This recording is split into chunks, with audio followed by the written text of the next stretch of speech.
The Chinese have been strong-arming anyone from U.S. basketball officials to popular gamers to force their way. And it is a reminder, as Lauren also pointed out, how little things have really changed. The companies that sort of caved to whatever demands China had so as not to risk losing business there. To Point Bridge Capital founder Hal Lambert on the grip that China continues to have on U.S. companies and entertainment concerns, sports concerns.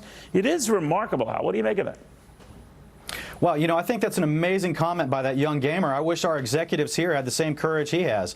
You know, I think the NBA has got two big problems here. The first is the apology itself. I mean, it was a pretty mild tweet by the general manager in Houston, just simply supporting freedom and democracy. That's what we stand for as a country. But the bigger problem with the NBA right here is the hypocrisy. I mean, they're practicing selective wokeness, basically. And if you look at what they did to North Carolina, when North Carolina passed their bathroom bill in 2016, the NBA was outraged and pulled the All-Star game from Charlotte.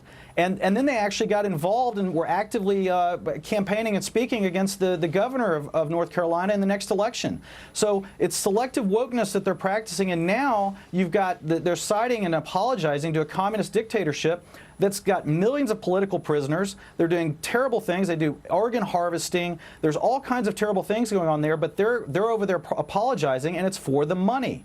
And that's, I think, the biggest issue is that, you know, you've got guys out there. Steve Kerr is silent. You know, I'd love to see Mark Cuban talk about this. I like Mark, but he's been very quiet on this too. And look, when you're Tillman that owns the Houston Rockets is worth $5 billion.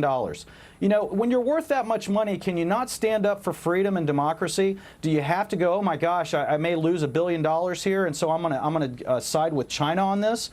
I think there's got to be some leadership at the executive level from people that have the money and have the resources to stand up and say, look, we're going to side with the United States, and we're going to side with freedom and democracy. The one thing it amazes me about these companies, or even, like you say, basketball or even gaming institutions that cave, is China gets their number, and they readily start seeing, with just the subtlest of pressure, these guys will all fall like a cheap soup. And I'm wondering if they carry that sort of moxie with them into the trade talks, thinking they have our number.